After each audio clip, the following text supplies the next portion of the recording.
South India shopping mall, the wedding మంత్ర, సరికొత్త wedding collection, south India shopping mall. నిన్న జరిగినటువంటి బోడబండలో జరిగినటువంటి ఒక మైనార్టీ టీఆర్ఎస్ పార్టీ అధ్యక్షులు, మైనార్టీ అధ్యక్షులు, నిరుపేద బిడ్డ 50 గజాలలో ఇల్లు కట్టుకుంటూ ఉంటే కాంగ్రెస్ సంబంధించినటువంటి వారు, విచిత్రం ఏంటంటే పాత కాంగ్రెస్ సంబంధించినటువంటి వాళ్ళు ఎవరు కూడా ఈ రకంగా చేయట్లేదు. టీఆర్ఎస్ పార్టీలో ఉండి 10 ఏళ్ళు ఎంజాయ్ చేసి మళ్ళీ పోయి కాంగ్రెస్ పార్టీలో జాయిన్ అయ్యి ఎన్నో రకాలుగా ఇబ్బంది పెడుతున్నటువంటి వాళ్ళని చూసి కాంగ్రెస్ గవర్నమెంట్ ఆలోచన చేయాలి. ముఖ్యమంత్రి గారు కానీ పిసిసి అధ్యక్షుడు కానీ దీని మీద ఆలోచన చేయాలి. మీ కార్యకర్తలు చేస్తున్నటువంటి దుర్మార్గం వల్ల, నిన్న మీ కార్పొరేటర్ చేసినటువంటి దుర్మార్గం వల్ల నిన్న సర్దార్ అంటే నిండు ప్రాణం ఉన్న 30-40 సంవత్సరాల పిల్లగాడు, 2 ఆడపిల్లలు ఉన్నారు, దుంకి చనిపోయాడంటే ఏ రకంగా హైదరాబాద్ నగరంలో ఈ వస్తువులకు పాల్పడుతున్నటువంటిది కూడా ఒకసారి ఆలోచన చేయాలి. గతంలో మేము కేసీఆర్ ప్రభుత్వంలో 10 ఏళ్లలో ఎక్కడ కూడా ఎవరిని కూడా ఇబ్బంది పెట్టకుండా, చిన్నవాళ్ళ తెరువు పోకుండా 72 గజాల జాగా ఎవరైనా కట్టుకుంటే కూడా వాళ్ళకు రూపాయి పర్మిషన్లా ఇప్పించి వాళ్ళకి కట్టే విషయంగా ఆలోచన చేశాం. కానీ ఇప్పుడు గల్లీకి ఒక లీడర్, ఎక్కడ చూసినా ప్రజావాణి అని పెట్టి సుమారం పెడతారు. అది ప్రజావాణి కాదు, నేను చాలాసార్లు చెప్పాను, అది ప్రజలకు సంబంధించినటువంటి వాణి కాదు, అది కాంగ్రెస్ పార్టీ కార్యకర్తల పంచుకోనికి ప్రజావాణి పెట్టారు.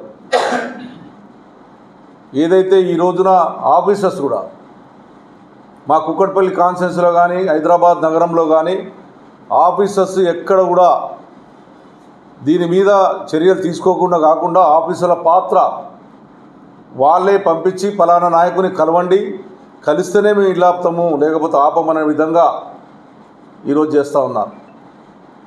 18 నెలలు అయింది ఇప్పటికీ కాంగ్రెస్ పార్టీ పరిపాలన వచ్చి హైదరాబాద్ నగరానికి కనీసం ఒక పైసా పని చేయకుండా ప్రజలను వేధించి హైదరాబాద్ నగరంలో ఉన్నటువంటి శేర్లింగంపల్లిలో ఉన్నటువంటి అయ్యప్ప సొసైటీ 6, 7, 8 ఫ్లోర్ వద్ద 0 పర్మిషన్. దాన్ని ముట్టుకున్న దానికి భయపడతారు ఆఫీసర్లు. దానికి ఆనుకొని ఉన్నటువంటి బోడబండ మాత్రము గూలగొట్టే ప్రయత్నం చేస్తే నిండు ప్రాణం ఉన్నటువంటి సర్దార్ చనిపోవడం అనేది పూర్తి బాధ్యత కాంగ్రెస్ పార్టీ వహించాలి. ఎవరైతే వేధింపులు పాల్పంచుకున్నారో, వేధింపులు చేశారో, ఆ యువకుడు చనిపోయాడో వాళ్ళ మీద కేసులు బుక్ చేయాలి. ఏదో చిన్న కేసులు పెట్టి చేతులు దులుపుకుంటే రేపొద్దు ఖచ్చితంగా మేము దాని మీద పోరాడతామని చెప్పి కూడా ఈ సందర్భంగా తెలియజేస్తూ ఉన్నాం. పత్తనాలో జరుగుతున్నటువంటి బ్రిడ్జు కేటీఆర్ గారి నాయకత్వంలో 2 ఏళ్ల కింద దానికి ఫౌండేషన్ వేసి 60 కోట్లు నిధులు శాంక్షన్ చేసి ఆ బ్రిడ్జ్ను రైల్వే పర్మిషన్ ఇప్పించి సుమారుగా 60 కోట్ల రూపాయలు బాల్నార్ బ్రిడ్జిలో ఉన్నటువంటి హెచ్ఎండిఏ నిధులను ఇక్కడ ట్రాన్స్ఫర్ చేయించి ఆ రోజున పర్మిషన్ ఇప్పిస్తే ఈ రోజు వరకు పత్తనగర్లో ఉన్నటువంటి బ్రిడ్జ్ను కనీసం దాన్ని పట్టించుకొని ఆదులు లేడు. అదేవిధంగా శివాలయం పక్కన అండర్ పాస్ 40 కోట్ల రూపాయలతోని దానికి రైల్వే పర్మిషన్ వచ్చింది. అక్కడ నిరుపేదలు ఉంటే వాళ్ళకు డబుల్ బెడ్రూమ్ ఇస్తామని నోటీసులు ఇచ్చాం, దాన్ని పట్టించుకునే నాదులు లేడు. అసెంబ్లీలో నేను డైరెక్ట్గా వెళ్ళి ముఖ్యమంత్రి గారి దగ్గరికి వెళ్ళి, అయ్యా నువ్వు ఆ రోజున ఇక్కడ పార్లమెంట్ సభ్యుడిగా పనిచేసావు, నీకు కూడా పూర్తి అవగాహన ఉంది, ఈ 2 బ్రిడ్జులు కంప్లీట్ చేయండి, ప్రజలు ఇబ్బంది పడుతూ ఉన్నారు, మీ కాంగ్రెస్ చేసిన పాపమే ఆ బ్రిడ్జు ఆ రోజున అంత చిన్న కట్టారు. ఆ రోజున శ్రీనివాస్ యాదవ్ గారు నేను కలిసి దీన్ని ఖచ్చితంగా బ్రిడ్జ్ పెద్ద చేయాలని 100 కోట్లు కేటీఆర్ గారి నాయకత్వంలో తెచ్చిపెడితే ఈరోజు పనులు చేసేటటువంటి ఆలోచన ఈ కాంగ్రెస్ పార్టీ లేదు.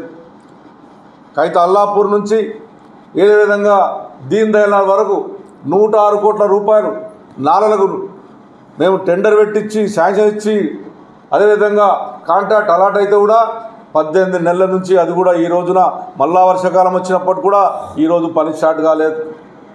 రేపు ఇట వర్షాలు వస్తే ఇమ్మీడియట్గా మళ్ళా ఏదైతే సఫ్దర్ నగర్, రాజీవ్ గాంధీ నగర్, దీన్ దయాళ్ నగర్ ఇవన్నీ